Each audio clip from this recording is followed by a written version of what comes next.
बघा, तर या व्हिडिओमध्ये मी जो इयत्ता 9वीचा मॅथ्स पार्ट 1चा जो पहिला टॉपिक आहे तो कुठला सेट, त्या सेट विषयी आपण जी इनिशियल लेवल आहे ते आपण सुरुवात करणार आहोत आणि एक एक कॉन्सेप्ट आपण घेऊन आपण पुढे व्हिडिओ काय करणार आहोत, अपलोड करणार आहोत. तर बघा, इयत्ता 9वीचा मॅथ्स पार्ट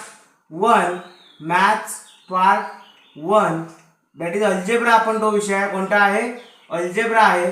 तर त्या अल्जेब्रा या विषयाचा आपण जो पहिला टॉपिक आहे कुठला सेट, तो सेट आपण काय करणार आहोत या व्हिडिओमध्ये एक्सप्लेन करणार आहोत.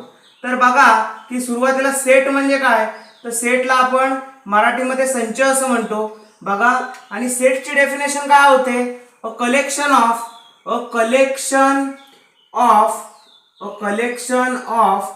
वेल defined object is called set. A collection of well defined object is called set. set याचा अर्थ काय होतो बघा, a collection of well defined object is called set. Maths part 1 algebra standard कोणते आहे बघा, स्टँडर्ड 9th स्टँडर्डचा हा व्हिडिओ आहे. बघा की सेट म्हणजे काय, तर सेटला आपण संच असं म्हणत असतो. सेटला आपण काय म्हणत असतो, संच असं म्हणत असतो. सेट म्हणजे संच.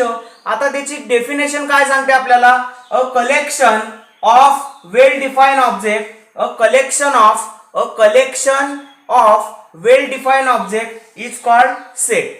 आता याचा अर्थ काय होतो मला सांगा, collection of well defined object is called set. याचं एक्झाम्पल जर आपण घेतलं तर पहिलं असेल पाईल ऑफ नोटबुक्स.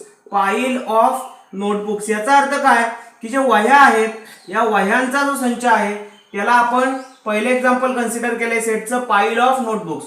दुसरा आहे कीज ऑफ बंच. याचा अर्थ काय की चाव्यांचा जुडगा असतो तो आहे. तिसरा आहे फ्लॉक ऑफ बर्ड्स. आता फ्लॉक ऑफ बर्ड्स म्हणजे काय, तर पक्ष्यांचा आपण ज्याला थवा म्हणतो ते आहे त्याच्यामध्ये.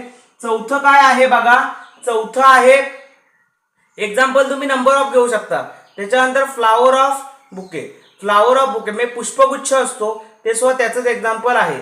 तर सेट म्हणजे काय बघा, सेटला आपण संच असं म्हणतो. A collection of well defined object is called set. त्यामध्ये एक्झाम्पल्स आपण घेतले general, pile of notebooks, keys of bunch, flock of birds. बघा, किंवा collection of well defined object, कुठलीही ऑब्जेक्ट असेल तर ती जर वेल डिफाइंड तुम्ही करू शकलात तरच आपण त्याचा सेट लिहू शकतो. आजच्या व्हिडिओमध्ये आपण जे काही बेसिक की पॉइंट्स आहेत तेवढे बघणार आहोत.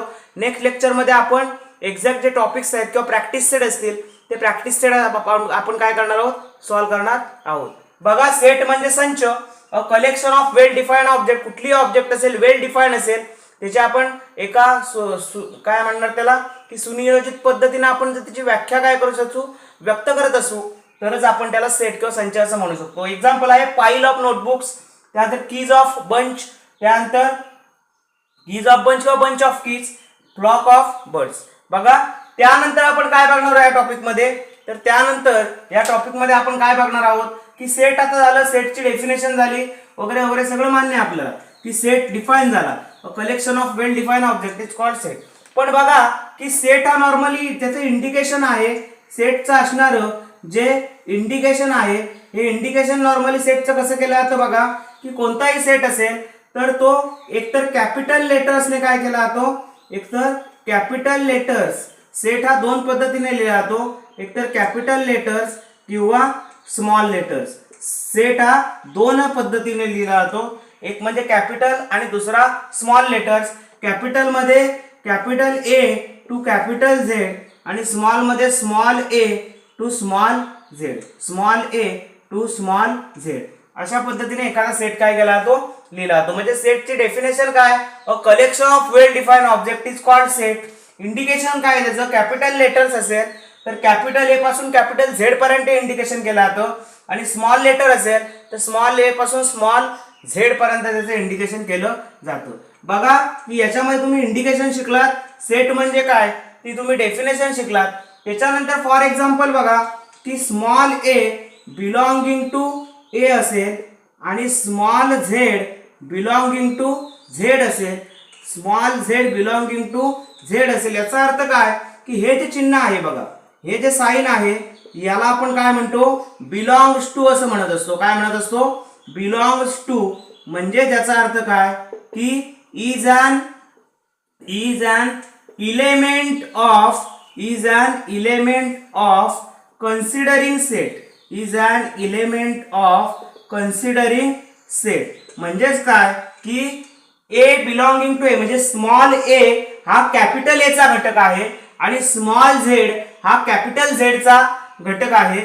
या चिन्हाला आपण बिलॉंग्स टू असं म्हणतो. बिलॉंग्स टू म्हणजे is an element of considering set. Belongs to is an element of considering set. मराठीमध्ये आपण त्याला चा घटक असणे असं म्हणत असतो. म्हणजे काय की एखाद्या गोष्टीचा तो घटक आहे हे दाखवण्यासाठी आपण ते वापरत असतो. त्याच्यानंतर बघा की या व्हिडिओमध्ये आपण काय केलेलं आहे की सेट म्हणजे काय ते पाहिलेलं आहे. सेट पाहिल्यानंतर आपण बिलॉंग्स टू चिन्हाचा अर्थ पाहिलेला आहे. बिलॉंग्स टू म्हणजे is an element of considering set म्हणजे आपण त्याला चा घटक असणे असं आपण म्हणतो. त्याच्यानंतर सेट एक्सप्रेस करण्याच्या दोन मेथड्स आहेत. सेट आपण किती पद्धतीने एक्सप्रेस करू शकतो, तर दोन पद्धतीनं सेट काय करू शकतो, एक्सप्रेस करू शकतो. सेट एक्सप्रेस करण्याच्या किती पद्धती आहेत, सेट एक्सप्रेस करण्याच्या दोन पद्धती आहेत. तर त्यातली पहिली मेथड आहे ती म्हणजे लिस्ट मेथड. पहिली मेथड कुठली आहे, लिस्ट मेथड. आणि दुसरी आहे ती म्हणजे कुठली बघा, रूल मेथड किंवा त्याला प्रॉपर्टी मेथड असं सुद्धा म्हणतात, रूल मेथड असं सुद्धा म्हटलं जातं. बघा लिस्ट मेथडला आपण काय म्हणत असतो, लिस्ट मेथडला रोस्टर फॉर्म. लिस्ट मेथडला आपण काय म्हणतो, रोस्टर फॉर्म. आणि रूल मेथडला आपण काय म्हणतो, set builder form. Set builder form. बघा की सेट एक्सप्लेन करण्याच्या दोन पद्धती आहेत.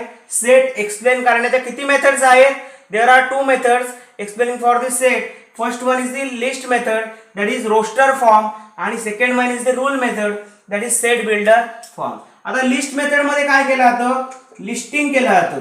लिस्ट मेथड मध्ये लिस्टिंग म्हणजे आपण त्याला यादी असं म्हणणार. आणि ह्याच्यामध्ये काय केलं जातं की तुमच्या ज्या प्रॉपर्टीज आहेत त्या प्रॉपर्टीज तुमच्या नोट डाऊन केल्या जातात. म्हणजे जे गुणधर्म आहेत ते तुमचे गुणधर्म काय केले जातात, एक्सप्रेस केले जातात. बघा की सेट एक्सप्रेस करण्याच्या दोन मेथड्स आहेत. पहिले आहे लिस्ट मेथड. लिस्ट मेथडला आपण रोस्टर फॉर्म असं म्हणतो म्हणजे त्याची यादी केली जाते. दुसरा आहे रूल मेथड, त्याला आपण सेट बिल्डर फॉर्म असं म्हणतो आणि त्याच्या प्रॉपर्टी किंवा गुणधर्म एक्सप्रेस केले जातात. तर या व्हिडिओमध्ये मी इथेच थांबतोय. इथून पुढच्या भागामध्ये आपण याचा जो महत्त्वपूर्ण भाग आहे किंवा जो प्रॅक्टिस सेट आहे तो प्रॅक्टिस सेट आपण सॉल्व्ह करून घेणार. धन्यवाद.